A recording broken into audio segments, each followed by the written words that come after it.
Hey guys, and welcome back to Teal House Farm. Tonight for dinner, I am actually making basically a whole Thanksgiving dinner in May, and the reason for that is I had a turkey in the freezer and it was huge. It was from Thanksgiving time, right? It was taking up so much space. And this week we don't have a lot going on because a lot of things have stopped for the summer, and so I thought this is the perfect day. I'm gonna make the turkey today, and then we have turkey on the menu and on the lunches. We're gonna eat through this turkey this week with a lot of different recipes. But because I am making basically a Thanksgiving dinner for dinner tonight, I'm going to show you one of my favorite ways to use canned zucchinis to make a zucchini casserole. And I know that sounds really weird and you might be saying, ew, zucchini casserole, but it's actually really good. It's got butter and sour cream and it's yummy. And you can make this with either zucchini or yellow squash. They work the same, and you can use canned or frozen. Or if you want to use fresh, you're going to need to saute it first so that it's soft, so you can use fresh. But anyway, let's get everything we need. I'm going to show you how to make this, and it's delicious. And even if you're not making a full zucchini, or even if you're not making a full Thanksgiving dinner, this is a great side dish to have just in the summer when you're overgrown with zucchini. It's a great way to use it up, and it's a great way to use it up in a way that kids will eat it. Okay, here's everything that we need. So you're going to need a large pan. I'm using this 12-inch skillet, but a 9x13 would work fine. Since this is a cast iron skillet, I don't need to grease it, but if you're using just like a Pyrex dish or an aluminum pan, you definitely will want to grease it first. And then I was going to make a double batch, but I changed my mind because I'm making a lot of other food already. So we're just going to do a regular sized batch. So we have 1 quart of our zucchini. We're going to need a cup of breadcrumbs, a cup of sour cream, a dash of salt and pepper, and a dash of Italian seasoning.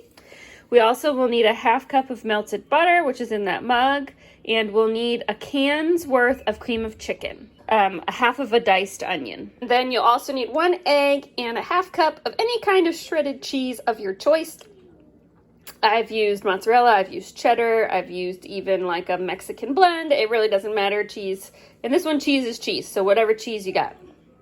A couple of notes. This would be a great opportunity to use your onions from your canning pantry, which you guys know I love, but since I have this 1/2 of an onion already in the fridge, I'm just gonna finish that up. If you are using your diced onions from your canning pantry, you obviously will drain them first.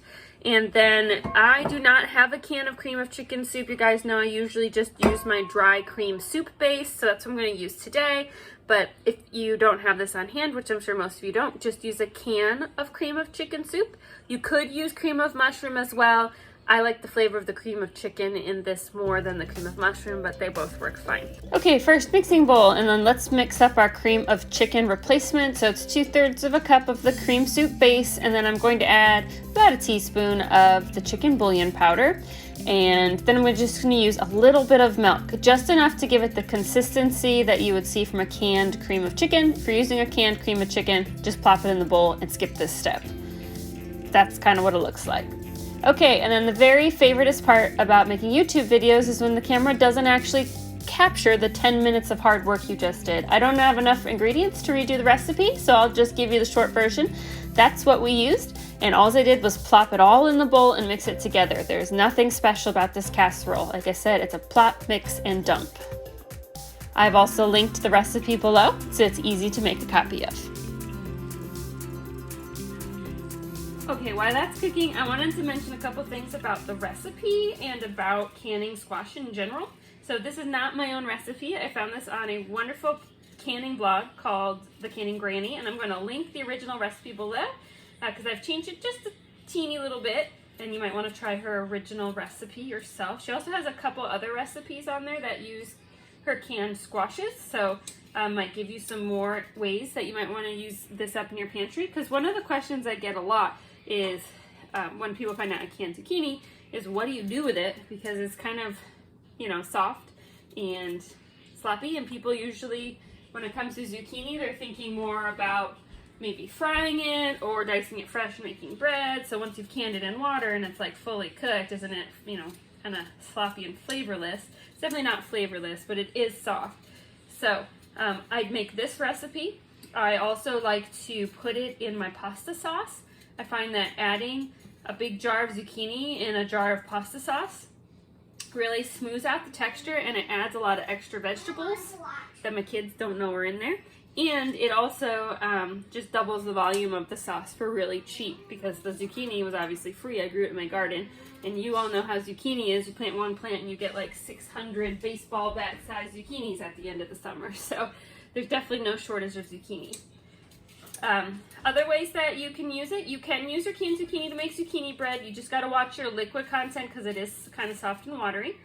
I also like to mix it in soups and stews. I bake it in a lot of casseroles, especially like Mexican style casseroles. The kids don't even notice it's in there. But this zucchini casserole is one of my favorites. It's really yummy, and I think you'll really enjoy it if you give it a try. Now, a note on canning the zucchini or canning yellow squash. This recipe is from the same blog, and it is linked in the actual recipe. So if you click on the link below to her blog, it'll list her canning technique too. Zucchini used to be approved by the USDA for canning, same with yellow squash, and then somewhere around the 1970s it was removed. It was not removed because it was unsafe. It was removed because they didn't feel like there was enough data to prove that it was safe. And as you can imagine, there's only so much time and funding to test canning recipes 6 million times to come up with safety standards. So while I am not a rebel canner, you guys know that, I do not can milks or cheeses or anything like that. Zucchini and squash are one of the things that I do can that is not officially USDA recommended. And the reason is that I do not feel that it's unsafe. I do understand that they pulled their recommendations because they felt like there wasn't enough data. But I feel comfortable canning it. It's a vegetable. We can a lot of very similar vegetables that are approved, so I don't really see how a squash would be that much different.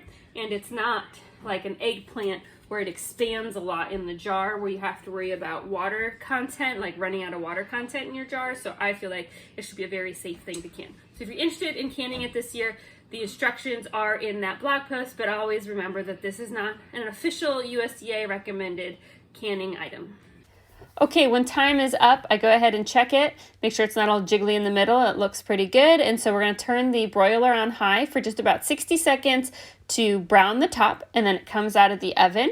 You will notice it looks a little bit like a bread, almost like an Irish soda bread, but it's pretty soft in the middle. It's definitely a casserole that pulls apart with a fork. It's really good, even though it does look like a bread. It's delicious. And so we made the kids' plates first, and Mr. P there is all ready to eat and chow down. Okay, here's what we got in our Thanksgiving dinner in May. We got some corn, we got our yummy squash casserole, homemade cranberry sauce from the canning pantry, mashed potatoes and gravy, and the turkey. Thanks so much for joining us for another recipe from the canning pantry. We will see you guys next time.